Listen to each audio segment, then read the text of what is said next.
Hello math learners, welcome to the next part of our reviewer series, part 2. In this video, we will be discussing questions 11 to 20 of the Term 1 examination review for Mathematics 8. If you are new to the channel, please click that subscribe button and notification bell.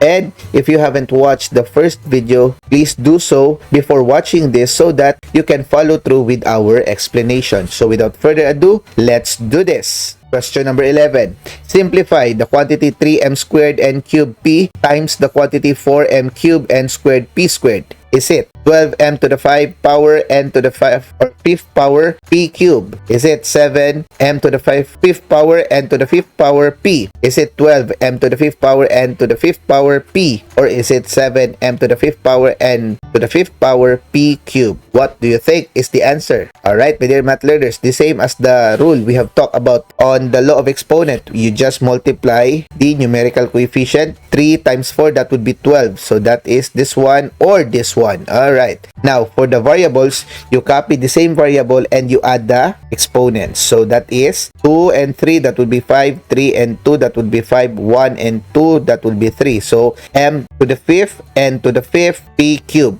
And that would be m to the 5th p cube. Okay, this one, the first option. Let's check whether we are correct. Easy, right? So I hope you got that one. Now let us go to the next question. Expand the binomial x plus 3 cube. Is it x cubed plus 9x squared plus 27x plus 27? Is it x cubed plus 6x squared plus 18x plus 27? Is it x cubed plus 27? Or is it x cubed plus 3x squared plus 9x plus 27? What do you think is the answer? Okay, my dear math learners, in expanding a binomial, which is, in this case, we have cube. So it means that you multiply the binomial to itself 3 times. So that would be x plus 3 times x plus 3 times x plus 3. So in order for you to do that, you need to multiply first the 2. So x plus 3 times x plus 3, by applying the FOIL method, you will have x squared plus 6x plus 9. Now that trinomial, you will then multiply it to the next binomial, which is x plus 3, by applying the distributive property. So if you do the rainbow and you simplify like terms, then most likely what you will have is the result of this one, x cubed plus 9x squared plus 27x plus 27. I think that is the answer. Alright, we are correct, my dear math learners. Now let us go to the next question. In a barangay, the local health center is located at 2-3 and the barangay hall is located at 5-7. What is the distance between the two buildings? Is it 4 units? Is it 7 units? Is it 25 units? Or is it 5 units? What do you think is the answer? Alright, my dear math learners, in answering this question, since the two given ordered pairs do not have any same ordinate or coordinate, what you can do is apply the distance formula for ordered pairs. Now, the distance formula is basically the square root of the sum of the squares of the difference between the x coordinates and the y coordinates. So what you will do is you subtract the x coordinates and then you subtract the y coordinates. So that would be 5 minus 2, 7 minus 3. So 5 minus 2, that would be 3. 7 minus 3, that would be 4. So you have 3 and 4. You get the square of 3, you get the square of 4, that would be 9 and 16. Then, when you get the 9 and 16, what you do is you add them. Okay? And then, that will be 25. So, the square root of 25, that will be your final answer. So, what is the square root of 25? Very good. That is 5 units. Let's check whether we are correct. Easy, right? So, I hope you got that one, my dear math learners. Now, let us go to the next question. Maria buys a rectangular piece of cloth where the length is represented by 4x plus 3 meters and the width by x minus 2 meters.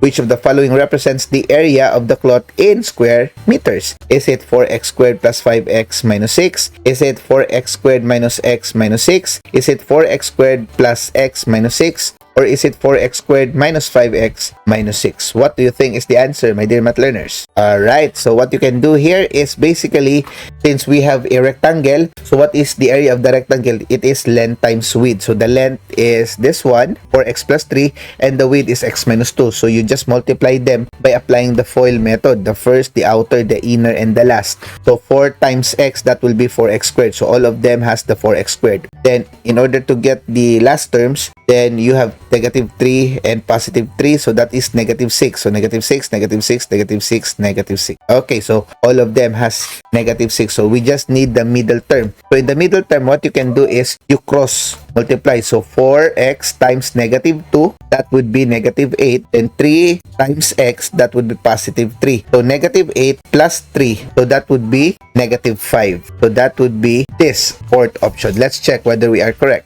Alright, easy, right? So I hope you got that one, my dear math learners. Now let us go to the next question. What is the sixth term of the arithmetic sequence 3, 7, 11, 15? Is it 27? Is it 19? Is it 23? Or is it 31? What do you think is the answer? Alright, my dear math learners, in order to answer this, we have here the first, the second, the third, the fourth. We need to get the fifth first and then the sixth. Alright, so what is the difference? Common difference between 3 and 7? That would be 4. What is the common difference of 7 and 11? That would be 4. So you just add 4 and 4.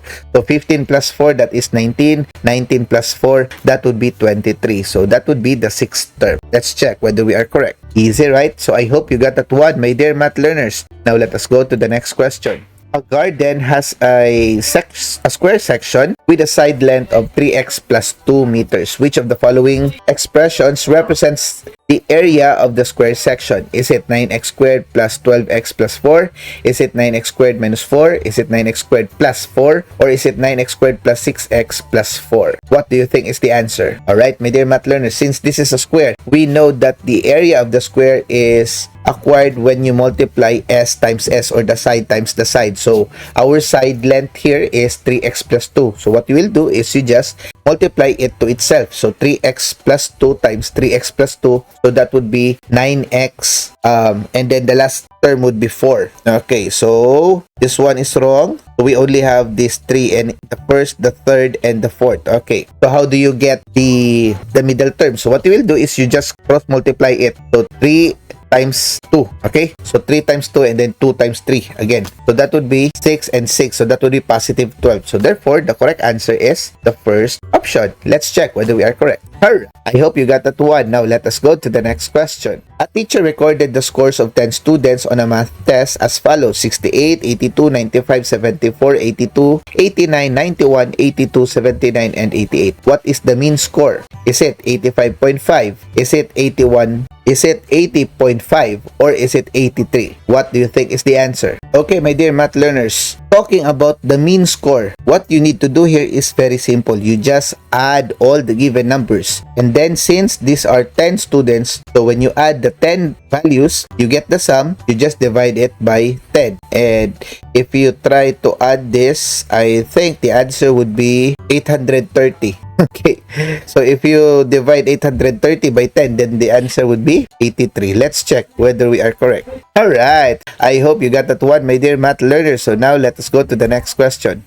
What is the quotient of 20a cubed minus 15a squared plus 10a over 5a? Is it 20a squared minus 15a plus 10? Is it 4a squared minus 3a plus 5? Is it 4a minus 3 plus 2? Is it 4a squared minus 3a plus 2? What do you think is the answer? Okay, my dear math learners, if you are dividing polynomials by a binomial, this is easy because you just apply the law of exponents, which is the quotient rule. So when you apply the quotient rule, this one will be divided here, this one will be divided here, and this one will be divided here. So 20 divided by 5, that would be 4, and then you just subtract the exponents of a cubed and a. So that would be 4a squared. 4a squared. So we only have these two anymore. Alright, the second and the fourth. So negative 15 divided by 5, that would be negative 3. A squared divided by a, that would be a. So that would be minus 3a. Minus 3a. So they are still the same. So now for the last, we have 10 divided by 5, that would be 2. So therefore, this is the correct answer. The fourth option. Let's check whether we are correct. Easy, right? So I hope you got that one, my dear math learners. Now let us go to the next question.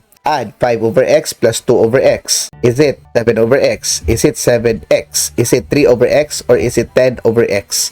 What do you think is the answer? Alright, my dear math learners, this question is very easy because though this is about adding fractions, the denominator are the same. So when you add similar fractions, you just copy the denominator and you add immediately the numerators. So in this case, 5 plus 2, that is 7. Copy the denominator x, so that would be 7 over x. 6, which is the first option. Let's check. Easy, right? We go to the next question. What is the horizontal distance between the points negative 3 and 5 and 4 and 5 on the Cartesian plane? Is it 8 units? Is it 4 units? Is it 9 units? Or is it 7 units? What do you think is the answer? Okay, my dear math learners, as you can see, we are dealing here with horizontal distance. Now, when we are talking about horizontal distance, this is the distance that is parallel to the x-axis because it is horizontal. Alright, so as you can see, the y coordinate is the same. So what we just need to do is to get the distance between negative 3 and 4. So from negative 3, you go to 0, and then from 0, you go to 4. So how many units is that?